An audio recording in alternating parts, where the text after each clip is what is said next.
தேவனுடைய பிள்ளைகளே, இயேசுவின் நாமத்தில் உங்களை வாழ்த்துகிறேன்.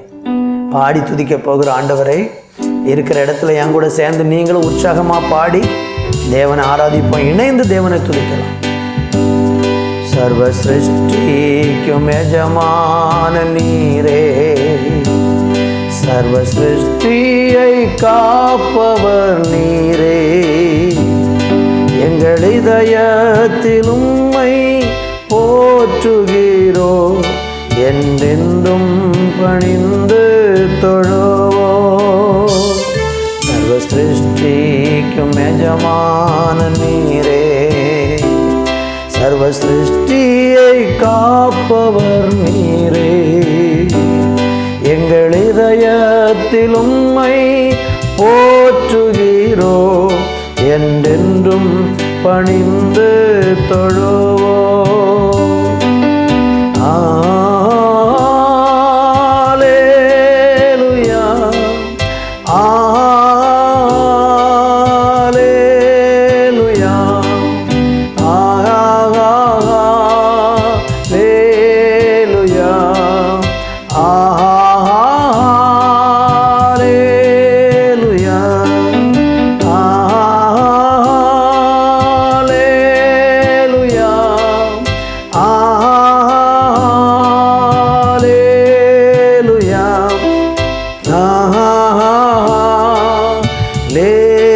ஆலேலுயா, ஆமென்.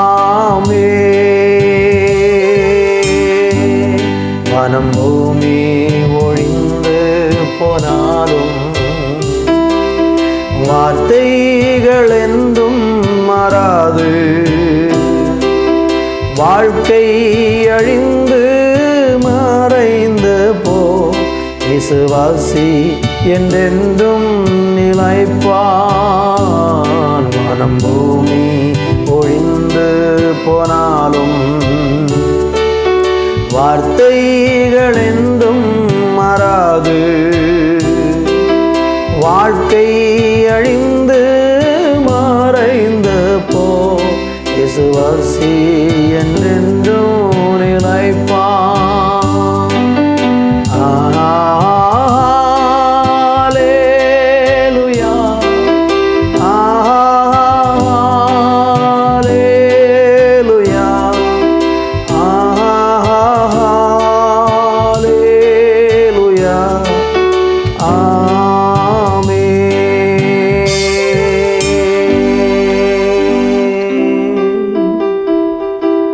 எங்கள் மத்தியிலே உலாவுகிற பரிசுத்த ஆவியானவர், எங்கள் நடுவில் வந்திருக்கிற பரிசுத்த ஆவியானவர், எங்களை தேற்றுகிற பரிசுத்த ஆவியானவர், எங்களை திடப்படுத்துகிற பரிசுத்த ஆவியானவர், எங்களை ஆசீர்வதிக்கிற பரிசுத்த ஆவியானவர், எங்கள் நடுவில் வந்ததற்காக உமக்கு நன்றி சொல்லுகிறோம்.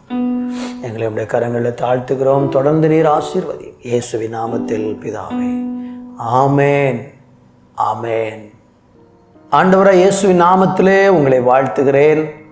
இந்த நாளிலே லூக்கா எழுதின சுவிசேஷம் 21ஆம் அதிகாரம் 33வது வசனத்தை நான் வாசிக்கிறேன்.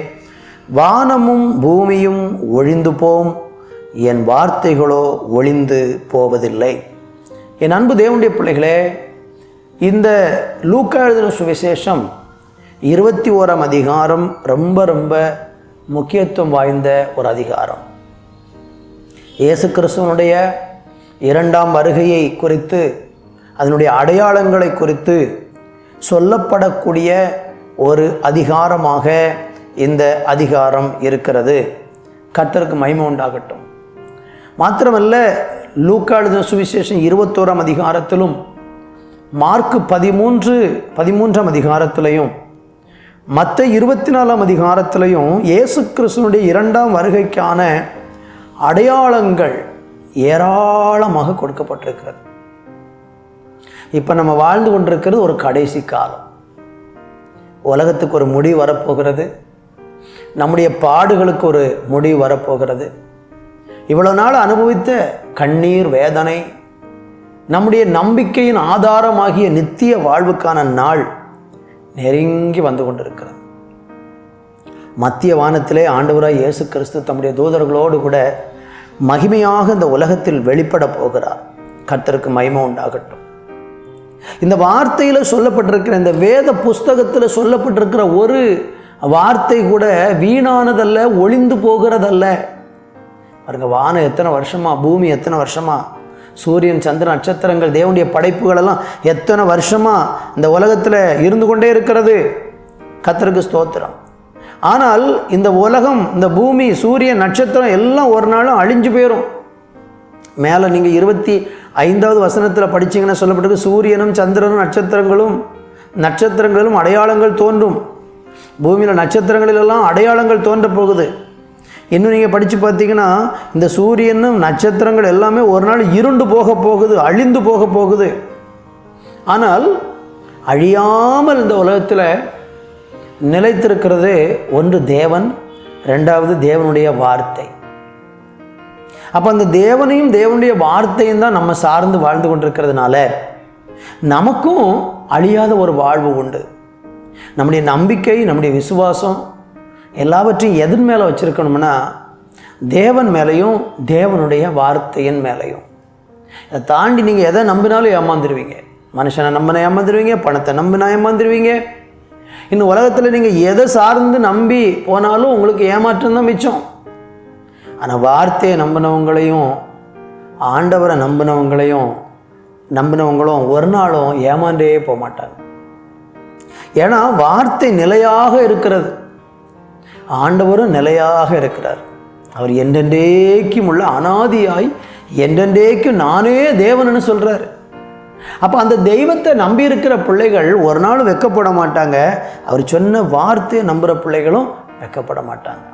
அதனால் நீங்கள் இந்த நாட்களில் தேவனை நம்புங்க, தேவனுடைய வார்த்தையை நம்புங்க. உங்களை குறித்து உங்ககிட்ட ஆண்டவர் அவருடைய வார்த்தையை கொண்டு எத்தனை முறை வாக்குத்தத்தமாக பேசியிருக்காருன்னா அந்த வாக்குத்தத்தை மட்டும் நீங்கள் நம்புங்க. அவர் சொன்ன வார்த்தையை அப்படியே பிடிச்சுக்கோங்க. ஆண்டவரே, நான் நீங்கள் சொன்ன வார்த்தையை அப்படியே பிடித்து கொள்ளுகிறேன், எனக்கு வேறு வழி இல்லை. நீங்கள் என்ன சுகமாக்குவேன்னு சொல்லியிருக்கிறீங்க, என்னை குணப்படுத்துவேன்னு சொல்லியிருக்கிறீங்க, என்னை மேன்மைப்படுத்துவேன்னு சொல்லியிருக்கிறீங்க. இந்த வார்த்தைகளெல்லாம் உறுதியாக பிடித்து கொள்ளுங்க. ஏன்னா அந்த சொன்ன வார்த்தை ஒழியாது. வானம் பூமி ஒழிஞ்சால் கூட ஒழியாது. எனவே தேவனுடைய வார்த்தையையும் தேவனையும் பற்றி கொண்டு வாழ்ந்து தேவனுடைய நன்மைகளை பெற்றுக்கொள்வோம். ஜெபிக்கலாம். நல்ல பிதாவே, இந்த நாளில் எங்களோடு பேசின நல்ல வார்த்தைகளுக்காய் நன்றி. வானமும் பூமியும் ஒழிந்து போனாலும் இந்த வார்த்தைகள் ஒழியாதுன்னு சொல்லியிருக்கிறீங்க. இந்த நல்ல வார்த்தைகளுக்காய் நன்றி. நிலையாயிருக்கிற எங்கள் தேவாதி தேவனுக்கு ஸ்தோத்திரம். தொடர்ந்து எங்களை பலப்படுத்தும். இயேசுவின் நாமத்தில் பிதாவே, ஆமேன், ஆமேன்.